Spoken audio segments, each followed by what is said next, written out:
Allah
তোমার রূপের নেশাতে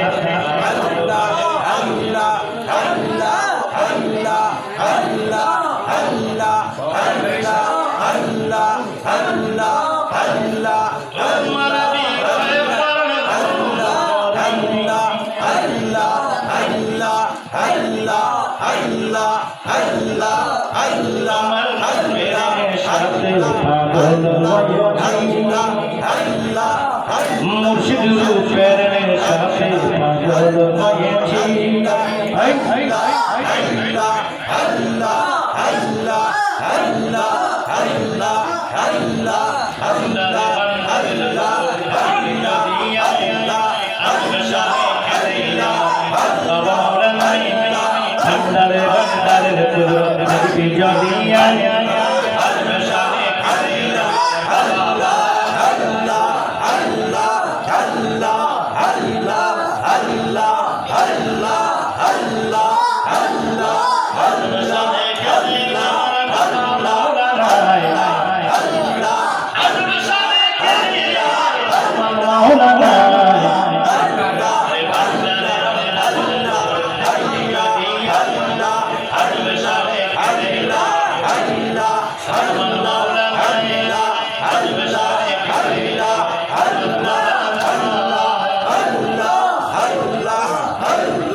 আজকের ইনশাআল্লাহ আগামী প্রতি বছর আমি আজকে মাহফিল আমার নবীকে হুসাইন আমার আমি হুসাইনের আহাব্বাল্লাহু মান আহাব্বা হুসাইনা আল্লাহ তাকে ভালোবাসে আমার হুসাইনকে যে ভালোবাসে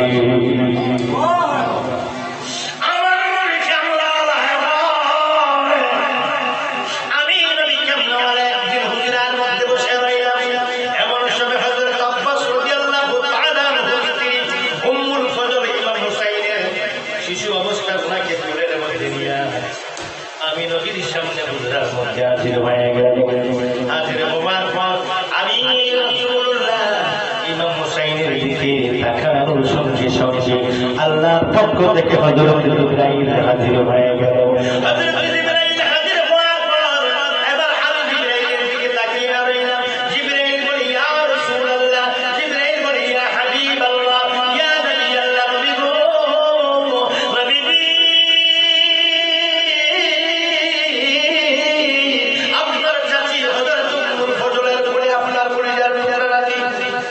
ইমাম হুসাইনের কোলের মধ্যে নিয়ে দাঁড়িয়েছে। নবী গো আপনার এই কলিজার টুকরা নাতি আপনার পবিত্র হুসাইনকে কারবালার জমিনে একজন মুসলমান কারবালার জমিনে কুরবানির পশু যেমনি করে জবাই করায় এমনি করে আপনার কলিজার টুকরা হুসাইনকে কারবালার জমিনের মধ্যে এমনি শহীদ করা হবে। এই সন্তানটাকে কুরবানি করা হবে কারবালার জমিনে। হিন্দু নয়, বৌদ্ধ নয়, খ্রিস্টান নয়, ইহুদি নয়, নাসারা নয়, একজন টুপিওয়ালা, দাড়িওয়ালা, পাগড়িওয়ালা, মিসওয়াকওয়ালা, নামাজি, রোজদারি, যাকাত দেওয়ালা, পর্দা কারনেওয়ালা সব ঠিক থাকবে। এই ধরনের মুসলমানদের মধ্যে একজন মুসলমান কারবালার জমিনে ওনাকে দুনিয়া থেকে বিদায় করে দিবে। দেখুন ইয়া রাসূলুল্লাহ, এই কারবালার জমিনের মাটিটা আপনার জন্য নিয়ে এসেছি। কারবালার জমিনের মাটি আমার নবীজির হাবিব কাবাকে একবার তাকায়, হাতের মধ্যে নিয়ে হাত মোবারকের ভিতরে একবার তাকায়, আর একবার ইমাম হুসাইনের দিকে তাকায় বুবায়া বুবায়া কান্দে। আল্লাহ নবীজির নূরে দুই চোখ মোবারক দিয়ে গাল দেয়, পানি পানি পড়তে পড়তে মুখ বেশে হয়ে গেছে, বুকটা বেশি হয়ে গেছে, পানি পানি হয়ে গেছে। নবীজির জামা মোবারক থেকে গেল, দাড়ি মোবারক গুলো টপ টপ করে দাড়ি মোবারক দিয়ে পানি পানি দয়াল নবীর নূরে চেহারা লাল হয়ে গেল। উম্মুল ফজল জিজ্ঞেস করে ইয়া রাসূলুল্লাহ, আমার জীবন আপনার করবে, আমার মা বাবা আপনার করবে, কি হোক উৎসর্গ করলাম। নবী গো ইয়া রাসূলুল্লাহ, ইয়া হাবিবাল্লাহ, আপনি কেন কাঁদেন? আল্লাহ নবী কামলো রাখুন ফজল গো, এই মাত্র জিবরাইল বলে গেল আমার এই শহীদ ইমাম হুসাইন নাকি কারবালার জমিনে শহীদ হইয়া যায়। ওই জন্য তার দিকে তাকাইয়া তাকাইয়া আমি নবী কান্দি। ইমাম হুসাইন, ইমাম হুসাইন নবীজির সঙ্গে কত প্রেম ছিল। একদিন আমার নবী কামলেওয়ালা কি করলেন, নবী কি করতেন, কুকুর হইয়া ঘোড়া হইতেন, আর ও পিঠে উঠে ইমাম হাসান হুসাইন পিঠের মধ্যে উঠে ঘোড়া বানাইয়া নবী চলতেন, নামাজ দিতেন। একদিন ইমাম হুসাইনকে না দেখলে, ইমাম হাসানকে না দেখলে নবী পাগল হয়ে একটু পরে পরে ইমাম হাসান হুসাইনকে দেখার জন্য নবী দৌড়ে দৌড়ে হযরত ফাতিমা তুজাহরার ঘরের মধ্যে দৌড়ে যাইতেন। এত ভালোবাসতেন ইমাম হুসাইনকে।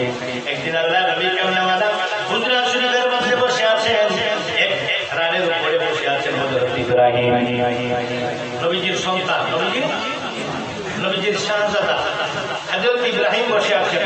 আরেক রানের মধ্যে বসে আছেন ইমাম হুসাইন। এই মুহূর্তে জিবরাইল এসে হাজির হয়ে গেল। ডাক দেন ইয়া রাসূলুল্লাহ, ইয়া হাবিবাল্লাহ, তাদের দুইজন থেকে এই মুহূর্তে একজন আল্লাহ নিয়ে যাবেন। আপনি কাকে পছন্দ করেন? আপনি যাকে অনুমতি দেন তাকে নিয়ে যাওয়া হবে, আর যাকে বলেন তাকে রেখে যাওয়া হবে। আল্লাহ কয় আমার ইব্রাহিমকে নিয়ে যেতে বলো, আমার হুসাইনকে নেবো না, আমার হুসাইনকে খুব ভালোবাসি।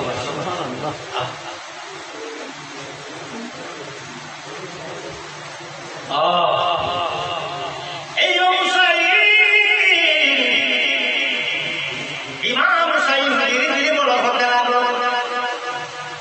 ইমাম হাসান বড় হতে লাগলো। আমার নবী কেমন ধীরে ধীরে কি বাধ্যম করলো বলতে জাহিরি ভাবে বলছি, আমার নবী কেমন বাধ্যম করে দিকে চড়ে গেলে সেই ধীরে ধীরে 60 বছরে বয়সে আমার নবী বিদায় নিলেন। আমার নবী শুয়ে যাওয়ার পরে এবার পরিবারের মধ্যে একজন একজন করে যেতে যেতে শেষ পর্যন্ত ইমাম হাসান হুসাইনের পালা যখন আসলো, ইমাম হুসাইনকে কি এই খেলাফতের দায়িত্বে কি যেতে দেওয়া হবে না, সেই ষড়যন্ত্র আগে থেকে চলছিল। এই ষড়যন্ত্রের অগ্রণায়ক যিনি, ওনার নাম আপনারা সকলে জানেন, ওনার নাম ইয়াজিদ। ওনার নাম কি? ইয়াজিদ। নাম কি? ইয়াজিদ। ইয়াজিদ ওর বাবা ক্ষমতায় থাকতে সে প্ল্যান করে পূর্ব পরিকল্পিত ভাবে সব কিছু রেডি করে রেখেছেন। আমার আপনার পরে আমি ক্ষমতা দখল করবো। এবার ইমাম হুসাইন ওর বাবার ইন্তেকালের পরে ইমাম হাসান হুসাইনের কাছে খবর পাঠালেন, ওনাদেরকে বলো আমাদের কাছে, আমার কাছে এসে খেলাফতের বায়াত গ্রহণ করতে আমাকে খলিফা নির্বাচিত করতে। ইমাম হুসাইনের আপত্তি ছিল, কারণ ইয়াজিদের মতো একজন মানুষ যার চলা এবং চরিত্রের উপরে, আমল আখলাকের উপরে অনেক আপত্তি করছিল। বিষয় বলছে না, ইয়াজিদের কাছে যদি আমরা বায়াত নিই, খেলাফতের বায়াত নিয়ে আমরা কি খলিফা মানি? আমাদের দেশে আমরা এমপি, প্রধানমন্ত্রী এগুলো আমরা নির্বাচন করি ব্যালট পেপারের মধ্যে সিল মেরে ভোট দিয়ে, হ্যাঁ শহীদ। আর তখন কে বাদশাহ হবে এটা নির্বাচন করতো বায়াতের মাধ্যমে, মুরিদের মাধ্যমে, বায়াতের মাধ্যমে। ওর কাছে বায়াত নিতে হবে। নবীজির পরে খলিফা নির্বাচন হয়েছে কিভাবে? ব্যালট পেপার ভোট দিয়ে হয়, বায়াতের মাধ্যমে। আপনার এই ইয়াজিদ প্রস্তাব পাঠালেন, ইমাম হুসাইন বলল আমার কাছে বায়াত নিতে। অথচ হযরত আলী কারামাল্লাহু ওয়াজহার সঙ্গে চুক্তি ছিল, ইয়াজিদের বাবার সঙ্গে চুক্তি ছিল, আপনার পরে আমার হাসান হুসাইনকে ক্ষমতাটা দিয়ে দিবে, লিখিত চুক্তি ছিল। সেটা রইল না। এবার ক্ষমতা নিয়ে দেখা দিল, ওনারা বললো ঠিক আছে আমরা বায়াত গ্রহণ করবো না, এখানে থাকবো না, আমরা দূরে কোথাও চলে যাবো, তবু বায়াত গ্রহণ করবো না। কারণ ওনার কাছে যদি আমরা বায়াত গ্রহণ করি তাহলে দুষ্ট লোকের কাছে বায়াত গ্রহণ করা এটা ইসলামের আইন হয়ে যাবে, কারণ আমরা নবীর দাবি। এবার কি করা হলো? গভীর মনোযোগ অন্তরের কান্না বায়াত গ্রহণ করলেন না। শেষ পর্যন্ত বায়াত গ্রহণ না করার কারণে ষড়যন্ত্র শুরু হয়ে গেল। এই ষড়যন্ত্র শুরু হলো প্রথমে ইমাম হাসানের সঙ্গে। ষড়যন্ত্র করতে গিয়ে এক নম্বরে কি করে ওনাকে বিয়ে দেওয়া হলো। একবার বিয়ে করলেন না, দুইবার বিয়ে করলেন না, তিনবারের বেলা বিবিকে ব্যবহার করা হয়েছে। বিবি এটা বুঝতে পারে নাই, চক্রান্ত বুঝতে পারে নাই, বিবি ষড়যন্ত্র বুঝতে পারে নাই, বিবি পরিকল্পিত ষড়যন্ত্রের শিকার হয়ে গেলেন। শিকার হওয়ার পরে বিবির হাতে দেওয়া এক গ্লাস পানির মধ্যে দেওয়া কি বিষাক্ত কি করে বিষ খাওয়া ইমাম হুসাইন হাসান দুনিয়া থেকে শহীদ হয়ে গেল। ওখানে কি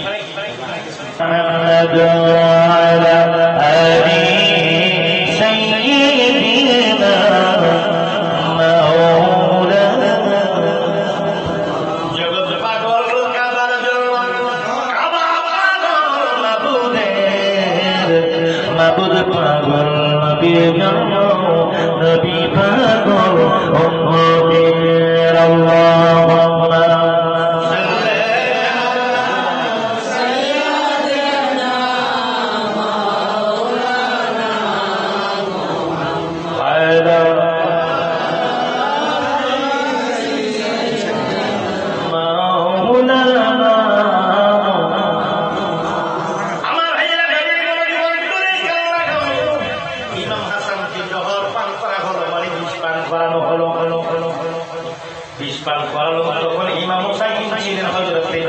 ইমাম হাসান ছিলেন হযরত ইমাম হুসাইনের হুজরায়, ইমাম হুসাইনের হুজরায় শায়িত ছিলেন।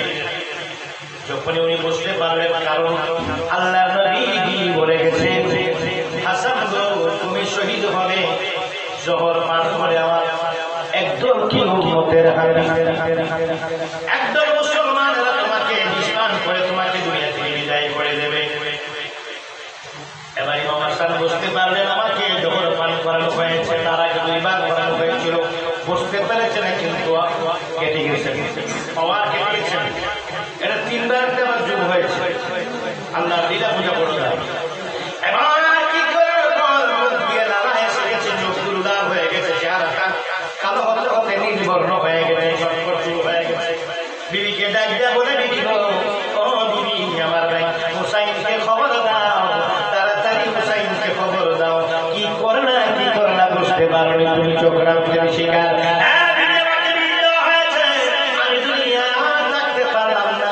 আমি চলে যাবো আমার নানা জান্নাতের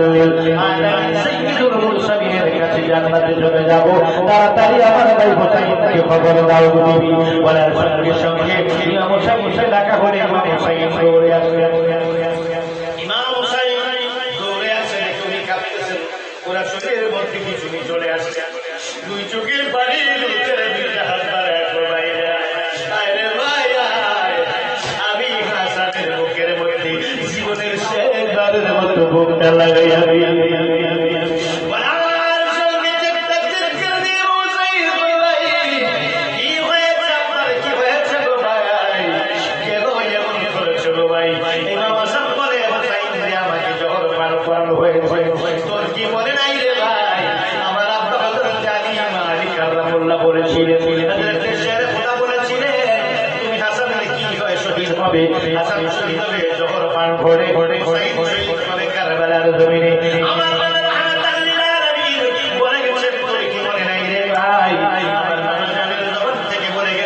হাসান শহীদ হবে জহরে কারবালার জমিনে পাহা মনে আছে।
বাবার কোণে আনে আম্মা হযরতে ফাতিমা আমার মা খাতুনে জান্নাত দাঁড়িয়ে দাঁড়িয়ে দেখতেছে আর কাঁদতেছে,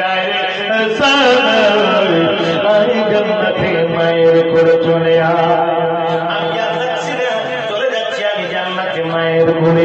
আমার কোলে তুমি সাবধানে থেকো, মদিনায় বেশি দিন থাকতে পারবে না, মদিনায় তোমাকে আমার করে তোমার উপরে ষড়যন্ত্র শুরু হবে, ষড়যন্ত্রের জাল যখন বেশি বাড়ি হয়ে যাবে মদিনা থেকে হিজরত করে মক্কায় চলে যাইও, মক্কায় যেয়ে নিরাপদে হেরাম শরীফের ভিতরে কাটাইয়ে দিও।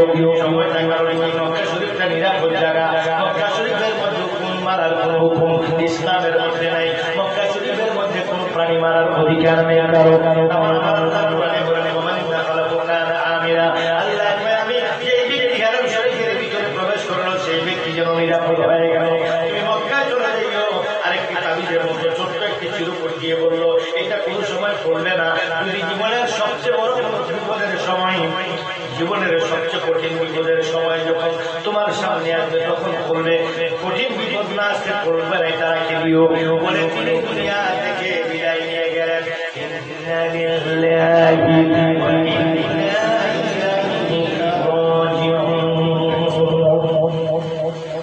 শহীদ হয়ে গেলেন, একে দাফন করা হলো ওই জান্নাতুল বাকির মধ্যে। এই জান্নাতুল বাকির মধ্যে 10,000 সাহাবায়ে কেরামের কবর। সেখানে মা ফাতেমার মাজার ছিল, হযরত আয়েশা রাদিয়াল্লাহু তাআলা আনহার মাজার ছিল, হযরত উসমান ইবনে নুরাইনের মাজার ছিল, হযরত ইমাম হুসাইনের হাসানের মাজার ছিল। 1924 সালে এগুলো ভেঙে দিয়েছে সৌদি হুকুমত সরকার। 101 বছর আগে, 1500 বছর পর্যন্ত, 1400 বছর পর্যন্ত মাজার ছিল। গত 101 বছর আগে মাজারগুলো সরকার ভেঙে দিয়েছে। এবার ইমাম হাসানকে দাফন করা হলো। দাফন করার পর কাঁদতে কাঁদতে মদিনার মধ্যে সময় কাটাইতে লাগে। ষড়যন্ত্রের জাল এমন ভাবে শুরু হয়ে গেল, আর থাকা যাচ্ছে না। নানা জানের লোকটা ছেড়ে যেতে মন চায় না, তবু কাঁদে। দুই চোখের পানিগুলো বেয়ে বেয়ে পড়ে। আত্মীয় স্বজন পরিবার বর্গকে 83 জন লোক লইয়া মক্কায় চলে গেল। মক্কায় যাওয়ার পরে কুফা থেকে চিঠি আসলো 150 চিঠির মধ্যে শেষের চিঠিটি, প্রতিটি চিঠির মধ্যে পূর্ববাসীরা লেখলো, আমরা এজিদের কাছে বায়াত হতে চাই না, আমরা ইমাম হুসাইন আপনার কাছে বায়াত হতে চাই, আপনি কুফায় আসেন। শেষ চিঠির মধ্যে লেখছেন, ইমাম হুসাইন আপনাকে বারবার চিঠি দিলাম, তবু আপনি আসলেন না। আপনি যদি না আসেন হাসরের ময়দানে আল্লাহর কাছে আমরা বিচার দেব। ইমাম হুসাইনের নিকট আমরা বায়াত দিতে চেয়েছিলাম, বায়াত আমাদেরকে করতে আসেননি, বিদায় আমরা এজিদের কাছে বায়াত করেছি। আমরা আহলে বাইতের পাগল, আমরা পাঞ্জাতনের পাগল, আমরা আহলে বাইতের পাগল, আমরা হুসাইনের পাগল, আমরা ইমাম হুসাইনের ভক্ত, আমরা নবী ও নবীর আওলাদের হাতে বায়াত পাইতে চাই। এই চিঠি লেখার পর ইমাম মুহাদ্দিস মুসলিম ইমাম হুসাইনের চাচাতো ভাই মুসলিম বিন আকিলকে তিনি প্রেরণ করলেন, কুফায় যাও, 150 চিঠি আসছে, তুমি যাও, যাই দেখো অবস্থা ভালো নেই, যদি দেখো অবস্থা ভালো চিঠি লিখলে আমি যাবো, আর খারাপ দেখলে চলে আসো। উনি গেলেন, যাওয়ার ওনার কাছে প্রথমে 40,000 লোক বায়াত করো, পরবর্তীতে তারা বেঈমানি করলো। 40,000 লোক বায়াত হওয়ার পরে উনি চিঠি লিখলেন, ভাই অবস্থা ভালো, 40,000 লোক বায়াত হয়েছে, আপনি আসুন। চিঠি হওয়ার পর তিনি রওনা দিলেন। ওই দিকে ইমাম মুসলিমের কি দশা হলো, ওনার দুই ছেলের কি দশা হলো, আজকে বলবো না, আবার আগামী বছর ইনশাআল্লাহ বলবো। বন্ধুরা আমার, রবির বন্ধুদের কান লাগাও। ইমাম মুহাদ্দিস মুসলিমের চিঠি লেখার পর ইমাম হুসাইন রওনা দিল কুফায়। রাস্তা গোল করে চলে গেল কারবালা। কারবালায় যাওয়ার পরে 1000 ইহুদি বাহিনী গাও করে ফেললো যুদ্ধের জন্য। বললো, ভাই যে আমি যুদ্ধ করতে আসি না, কেউ যদি যুদ্ধ করতে আসে তাহলে বাচ্চা নিয়ে আসে না। দেখো আমার কাফেলা সব মহিলা, সব বাচ্চা, এটা আমার বোন, এটা আমার বিবি, এটা আমার ভাইয়ের বিবি, এটা আমার ভাতিজা, এটা আমার ভাতিজি, এটা আমার ভাগিনা, এটা আমার ভাগ্নি, এটা আমার চাচাতো ভাই, এটা আমার পরিচয়। বললেন এরা আমরা দেখো 83 জন মতান্তরে 72 জন, যে আমরা সামান্য কয়েকজন লোক, আমরা যুদ্ধ করতে আসলে সৈনিক নিয়ে আসতাম, যুদ্ধ করতে আসলে বাচ্চা নিয়ে আসতাম না, বিবি নিয়ে আসতাম না। আমি কিছুদিন মুসাফির হিসেবে কুফায় কাটিয়ে দেবো, সে উদ্দেশ্যে রওনা হয়েছি। আমাকে তোমরা যুদ্ধ করতে বলো কেন? আমি তো যুদ্ধ করতে আসছি না, যুদ্ধ করতে গেলে তো আমি বহিরে নিয়ে আসতাম না, আমাকে ছেড়ে দাও। না, তাহলে যুদ্ধ যদি না করো তবে চলো তুমি এজিদের কাছে বায়াত করো। বলো আমি সেটাও করবো না। কি করবে? আমাকে ছেড়ে দাও, পৃথিবীর কোনো দূর দেশে গিয়ে আমি আমার নানা আদানের সেই তাবলিগ করবো, যে তাবলিগ হলো বেদিনের কাছে গিয়ে কালিমার দাওয়াত দেওয়া, এটার নাম হলো তাবলিগ। বিধর্মের কাছে কালিমার দাওয়াত দেওয়া, অমুসলিমের কাছে কালিমার দাওয়াত দেওয়া, এটার নাম হলো তাবলিগ। আর মুসলমানের কাছে ইমানের দাওয়াত দেওয়া, এটার নাম হলো তালিম। এটার নাম কি? তালিম। আমার নানা জান যেখানে যাইতে পারে, আমার এবং সাহাবীরা যে দেশের মধ্যে যাইতে পারে, ওই এমন ধরনের কোন দেশের মধ্যে যে নামাজানের তাবলীগ করে জীবন কাটিয়ে দেবো, নামাজানের তাবলীগ করে দিন কাটিয়ে দেবো, জীবন কাটিয়ে দেবো। আর আসবো তোমাদের দেশে, এই দেশটা তোমার এই শাসন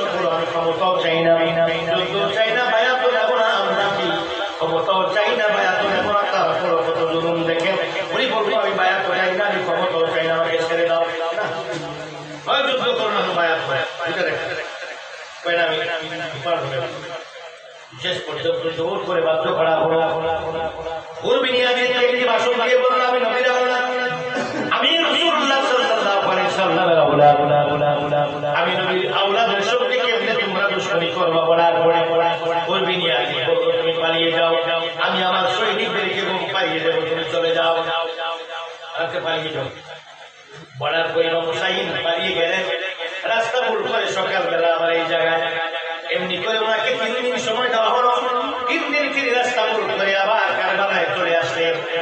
আসার পরে বলা হলো, না না, তোমাকে 3 দিন সময় দিয়েছি, আর দিতে পারলাম না, এখন যুদ্ধের জন্য প্রস্তুতি নাও, না হলে এজিদের কাছে আমি কিভাবে মুখ দেখাবো, আমার অবস্থা খারাপ হয়ে যাবে।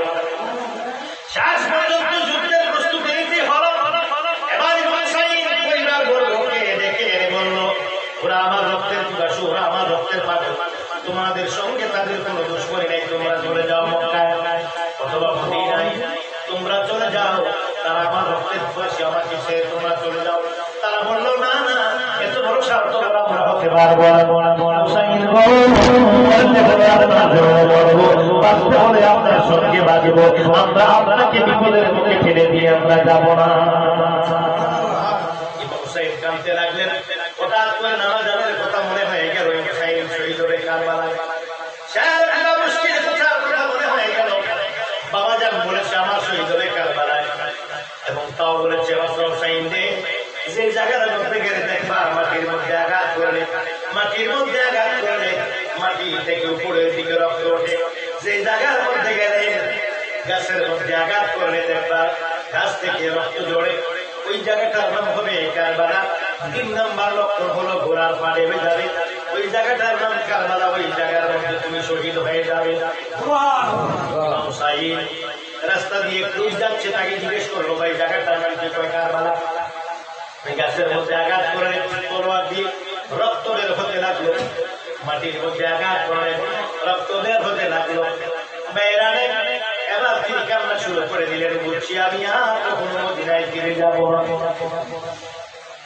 তিনি করলেন, তাবু গাড়লেন, সবাইকে বললেন, তোমার তাবু আটকাও, তাবু আটকাও না, তাবুর মধ্যে থেকে যুদ্ধ করতে হবে, তোমরা হয় মদিনায় চলে যাও, না হয় তোমরা তাবু বাড়াও।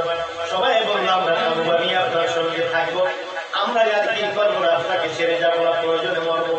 তাবু আটকে দিলেন। এবার কি পুরো কাফেলার ভিতরে নামাজ হচ্ছে, ইমাম হুসাইনের কাফেলাও আজান হয়, ইমাম হুসাইনের কাফেলাও আজান হয়, এজিদের কাফেলাও আজান হয়, ইমাম হুসাইনের কাফেলাও নামাজ হয়, এজিদের কাফেলাও নামাজ হয়। ওরা কেমন নামাজি, আল্লাহকে সিজদা করে আর কি আযান দেয়, আশহাদু আন্না মুহাম্মাদুর রাসূলুল্লাহ বলে আযান দেয়। এইদিকে নবীর নাতির গলার মধ্যে ছুরি চালায়, আল্লাহ কয় ফাওয়াইলুল মুসাল্লিন, একজন লোক নামাজ পড়ে ও জাহান্নামের মধ্যে যাবে, তোরা বলি ওই নামাজ দিয়ে জিতবে কি নেই? ঠিক না ঠিক? এবার এজিদের সঙ্গে আস্তে আস্তে আবার 1000 ছিল, প্রথমে আসলো 1000, এরপরে আসলো 4000, এরপরে আসলো আরো 4000, এরপর আস্তে আস্তে আসলো 22000, 6000, 72 জন অথবা 83 জন লোককে মারার জন্য কি 22000 লোক লাগে?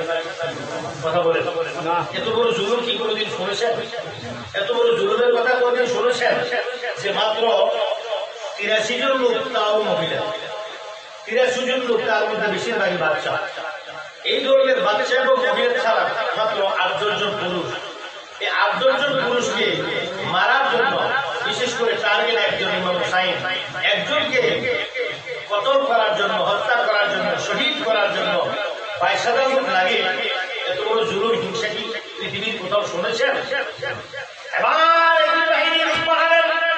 পানি বন্ধের কাজে করে দিলেন 4000, পানি বন্ধের কাজে 4000 লোককে দায়িত্ব দিলেন, তোমরা ফুরাত নদীর তীর বন্ধ করে দাও, কেউ যেন ফুরাত নদীতে নেমে পানি পান করতে না পারে।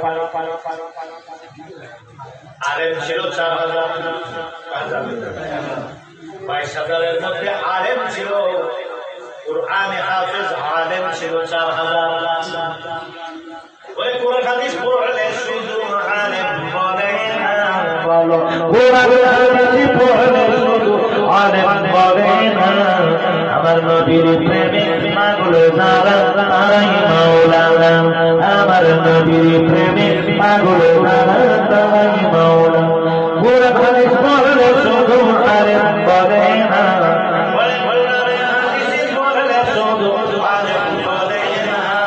আমার নবীর প্রেমে আমার নবীর প্রেমে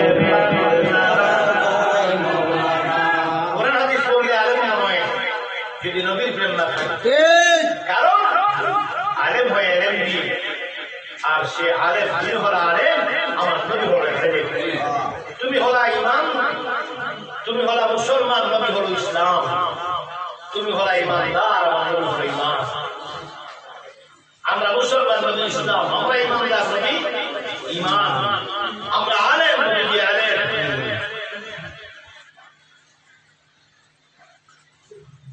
নবীজির সঙ্গে তুলনা দিলে কোন লাভ হবে না এই নামাজ আমার রসুল বেয়ানতের ব্যবস্থা আল্লাহর পরে আমার রসুলের মতো আর কেউ নাই এমন মর্যাদা আল্লাহ কাউকে দেয়নি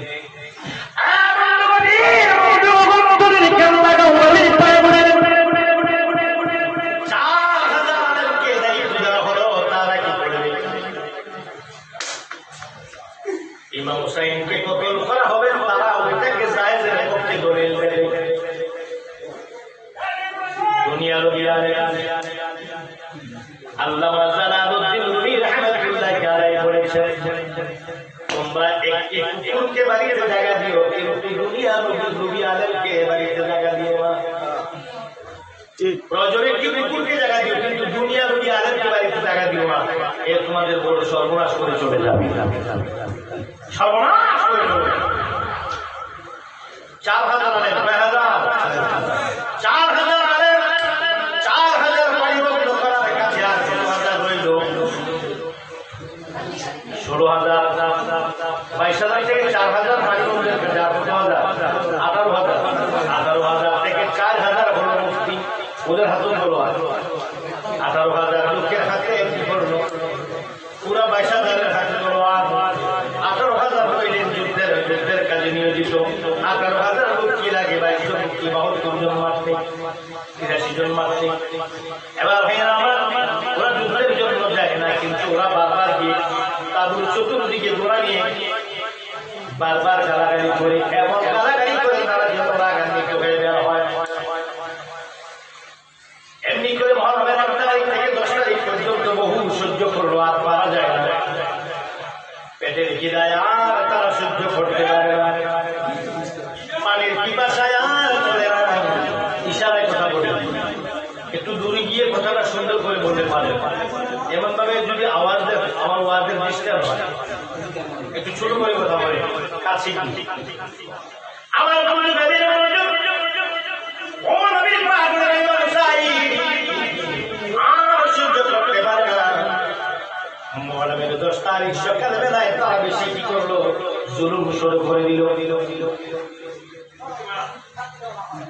এবার ইমাম হুসাইন দোয়া দিলেন তলোয়ার নিয়ে যুদ্ধ করবে ইমাম আবু বকর সামনে দাঁড়ায় গেলেন চিৎকার মেরে বলে না আপনি কেন যাবেন আমি আগে যাব ইমাম আবু বকর কি ময়দানে গেলেন কয়েকশো ইয়াজিদ বাহিনীকে জাহান্নামে পাঠিয়ে ইমাম আবু বকর শহীদ হয়ে গেলেন জোরে বলো আল্লাহু আকবার ইমাম আবু বকরের লাশ ক্ষেত্রে টুকরো টুকরো করে তারা ময়দানে দিলেন রক্তে লাল হয়ে গেল কারবালার ময়দানে ঘোড়াটা ফিরে আসলেন রওনা দিলেন ইমাম আলী আকবর ইমাম আলী আকবরের চেহারাটা দেখতে হুবহু দয়ার নবী কামলেওয়ালার মতো ছিল নবীজির মতো কিছুটা ইমাম আলী আকবর রওনা হলেন তলোয়ার নিয়ে যুদ্ধের ময়দানে গিয়ে কয়েকশো ইয়াজিদ বাহিনীকে জাহান্নামে পাঠিয়ে দিলেন এবার তিনি কেউ শহীদ করে ওনাকে টুকরো টুকরো করে ফেলে দেওয়া হলো কারবালার ময়দানে বাইরে কিছুক্ষণ পরে রওনা করেন ইমাম আলী আকবর হযরত আব্বাস যার বিষয়টা ইমামের দিকে স্থির করতে পারবো না হযরত আব্বাসের দিকে আজকে যাবো না এইটা রেখে দিলাম কয়েকটা আগামী বছরের জন্য সবার শেষে রওনা হলেন ইমাম আবুল কাসেম। ইমাম হুসাইন সাথে আবিয়া ঘোড়ার মধ্যে উপরে উঠায় দিয়ে ঘোড়ার মধ্যে উঠাইয়ে দিয়ে তিনি কাঁদতেছেন হাত করে আল্লাহর দরবারে। ইমাম আবুল কাসেম উঠাইয়া দেওয়ার পর হঠাৎ করে ইমাম হুসাইনের মনে পড়ল, আমার ভাই ইমাম হাসান বলেছিল এই চিরকটটা তুমি কোনদিন খুলবে না, কঠিন বিপদের সময় খুলল না, হয় খুলল না। আজকের মধ্যে এমন বিপদ আমার জীবনে আর কোনদিন দেখিনি রে বলে তিনি কি করলেন, চিরকটটা করে একটা তাবিজের মতো বানাই দিয়েছে। পুরা করে দেখা আছে, লেখা আছে ইমাম হুসাইন হাসান দেখে গেছে হুসাইন রে আমার কাসেমের সঙ্গে তোমার সখিনার বিয়ে দিয়ে দিও। ডাক দিল হাসান দাঁড়াও।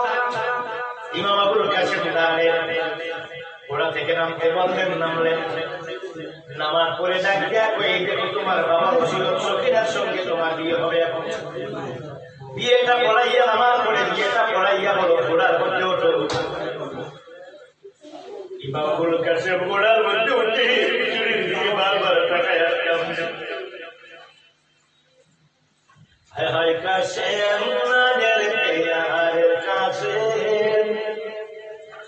মা তোমার না দেখিলে বলিব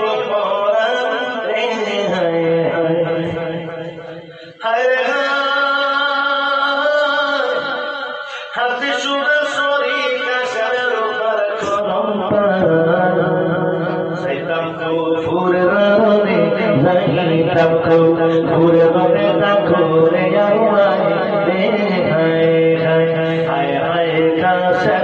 মায়ের পেয়ার কাছে মা তোমার না দেখিলে বলিব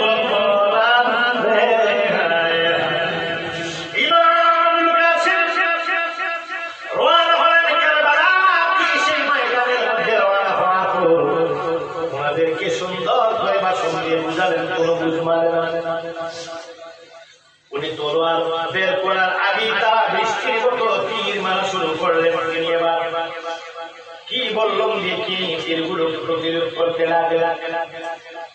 তলোয়ার খাত থেকে বের করে যুদ্ধ শুরু হয়ে গেল। এই 22,000-এর মধ্যে প্রায় 1,000 বাহিনীকে তিনি কি করলো, এই বাহিনীকে জাহান্নামে পাঠিয়ে দিলেন। রক্তের রান হয়ে গেল কারবালার জমি। ঘোড়া নদীর পানি রে ও পানি কাকের জন্য পোলা, বকের জন্য পোলা, পশুর জন্য পোলা, পাখির জন্য পোলা, আমার নবীর আল্লাহর জন্য ঘোড়াতে পানি বন্ধ। ঘোড়াতে পানি দেওয়া হয়ে গেল। ইমাম হাসান ইমাম হুসাইন অপেক্ষা করছেন, এদিকে যুদ্ধ চলছে। ইমাম আবুল কাসেম 1,000কে জাহান্নামে পাঠিয়ে দিয়ে উনি আর পাচ্ছেন না, পানির পিপাসায় গলা কাছে শুকিয়ে যাচ্ছে। ঘোড়াইয়া আবার তিনি আবুর সামনে এসে চোখ দিয়ে পানি আসে না, দুই চোখ দিয়ে কাঁদতে চাচা গো, ও চাচা যা একটা ফোঁটা পানি দিতে পারবেন চাচা, একটি ফোঁটা পানি যদি দিতে পারেন 22,000-এর মধ্যে 1,000 আমি ছিন্ন বিচ্ছিন্ন করে তাদেরকে আমি কি করেছি দুনিয়া থেকে জাহান্নামে পাঠিয়ে দিয়েছি।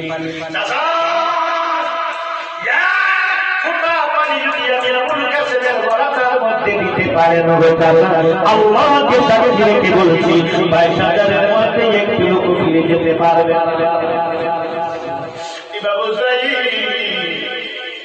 মুখের মধ্যে হাত দিয়ে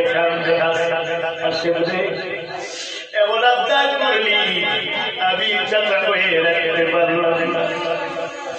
পানি নাই রে পানি নাই, হায় পানি হায় পানি হায় পানি পানি পানি পানি পানি করে তার দুনিয়া থেকে শুনে ইমাম হাসান কাঁদনা আবুল কাসেম তুই কি দেখোস না রে বাবা, আমার কলিজার টুকরা লিয়াজগর দুধের কচি বাচ্চা লিয়াজগরকে পানি খাওয়াইতে নিয়ে গিয়েছিলাম।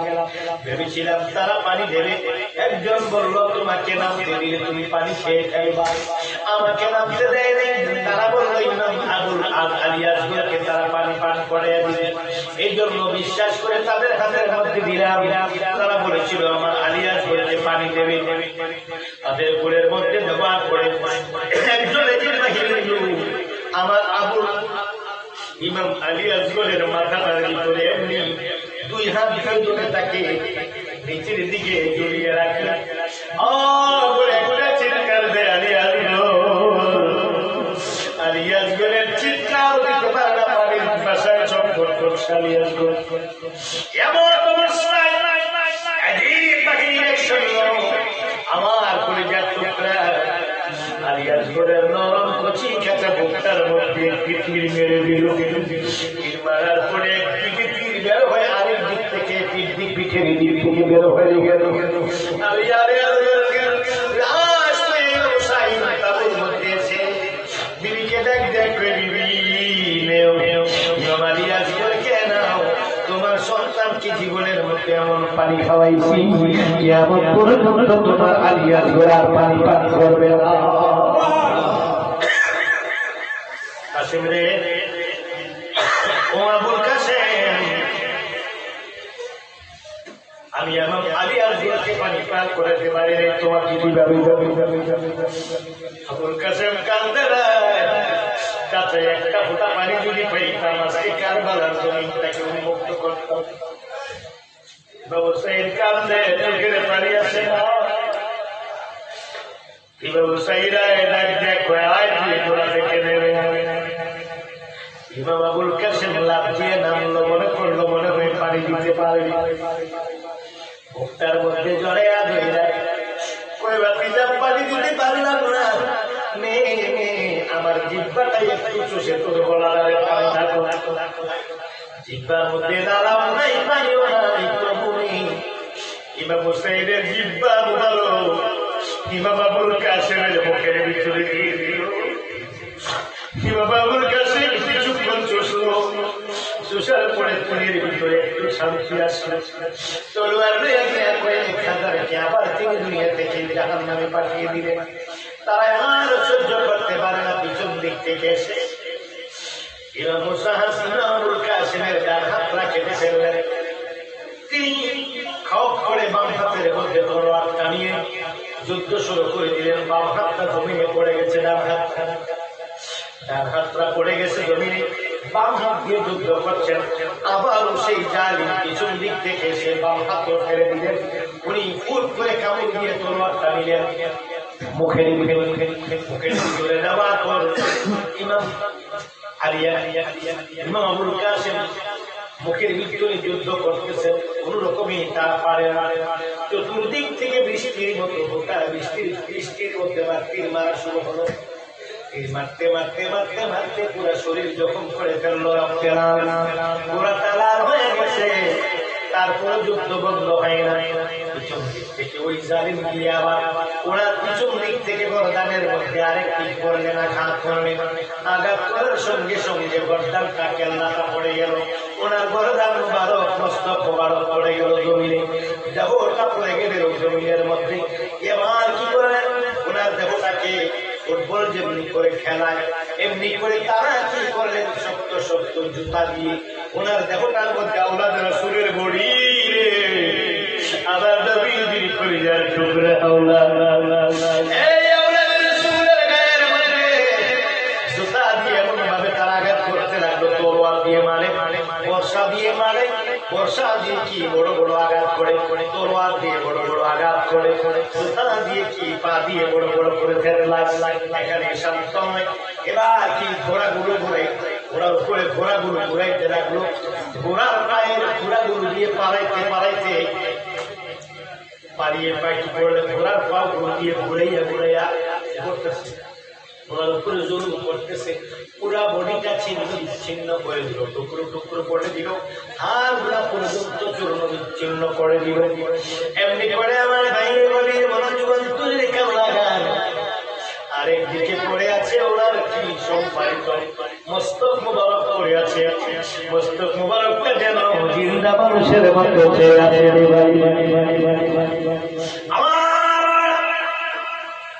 ইমাম হাসান আবুল কাসেমের মস্তকটা সামনে দিকে নিয়ে নিয়ে টেনে টেনে জবান থেকে মুখ থেকে জিহ্বাটা বের করে টুকরো টুকরো করেন।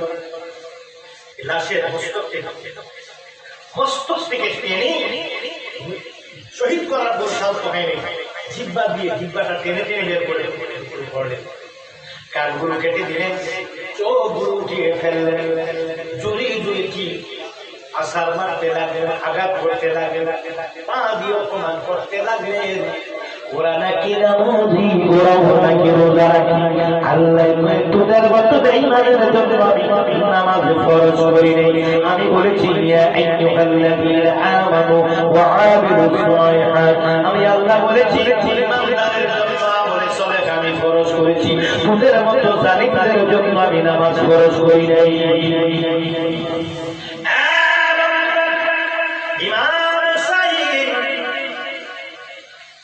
গোড়াটা ফিরে গেল তাবুর মধ্যে। ইমাম হুসাইন কাঁদতে কাঁদতে রাতে রেডি করে দেবে, ইমাম আবুল কাসেমকে রেডি করে দিল ইমাম হুসাইন, ইমাম আলী আসকরকে রেডি করে দিল ইমাম হুসাইন, ইমাম আবু বকরকে রেডি করে দিলেন ইমাম হুসাইন, ইমাম আব্বাসকে রেডি করে দিলেন ইমাম হুসাইন, ইমাম আবু বকর, ইমাম ওদেরকে রেডি করে দিলেন ইমাম হুসাইন। ইমাম হুসাইনকে রেডি করে দেওয়ার কেউ নাই। এবারে কি করলেন? জয়নব দিয়ে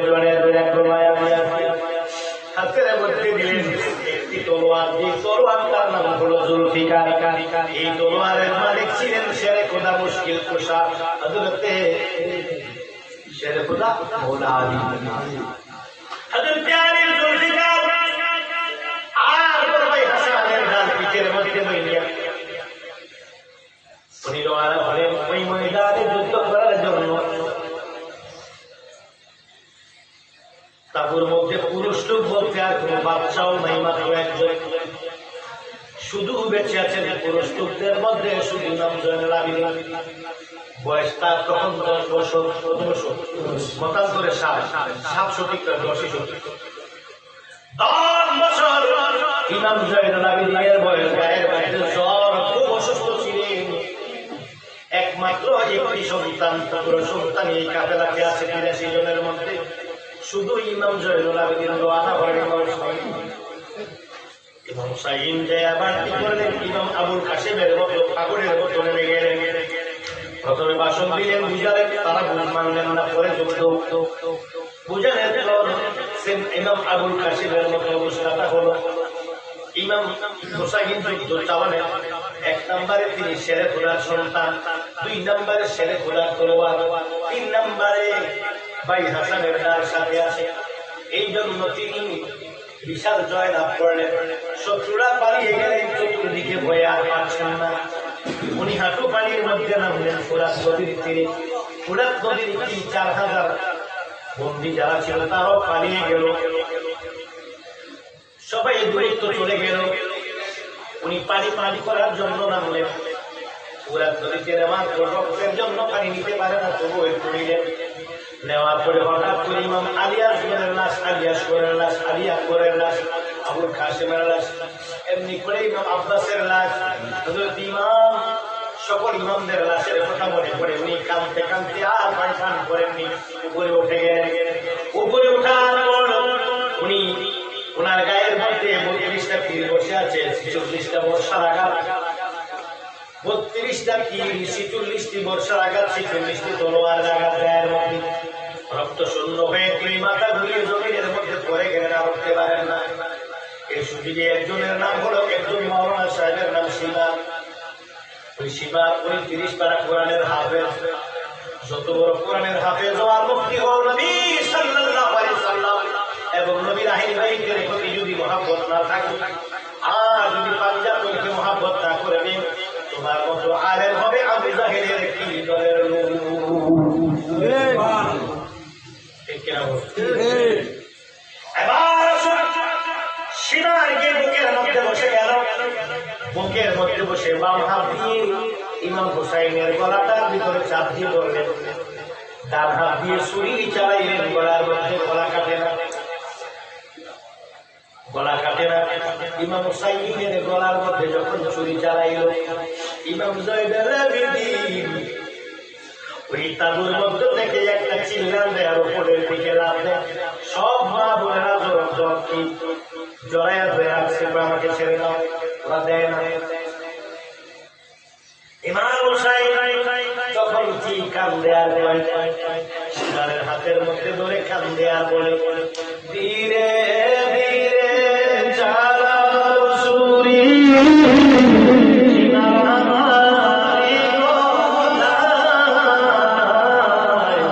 জয়নুল আবেদিনের কান্দ শুনতে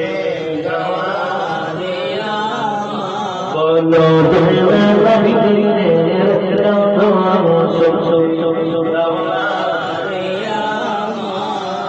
সীমার করে বিনয় করি আমার কৃষ্ণা সুরি এই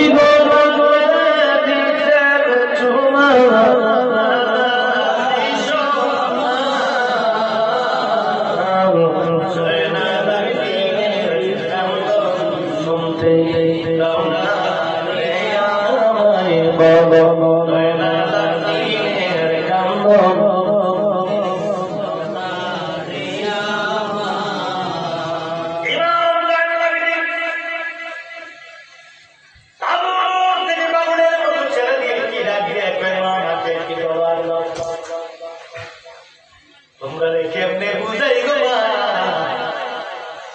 কোন সন্তানের সামনে পিতার বাবার গলায় চলে, এই সন্তানটা কেমনে সহ্য করি একটা তলোয়ার ভাই বোনেরা কান্দে আর পায় না। এটা হবে না। তুমি ছাড়া নবীর বংশে আর কোন পুরুষ নেই। তুমি যদি দুনিয়া থেকে বিদায় হয়ে যাও, কিয়ামত পর্যন্ত এই দুনিয়ার বুকে আর কোন নবীর আওলাদ থাকবে না। এই বলে বলে কান্দে আর বলে, যাইও না যাইও না রে ইয়া ইমাম আল কিবলাতাইন ইয়া নবী সালাম আলাইকা ইয়া রাসূল সালাম আলাইকা ইয়া হাবিব সালাম আলাইকা সালাওয়াতুল্লাহ আলাইকা तू ही है रहबर हमारा, सब तू है तेरे सहारा, रहम कर सब तू खुदा सलावतुल्लाह अलैका या नबी सलाम अलैका या रसूल सलाम अलैका या हबीब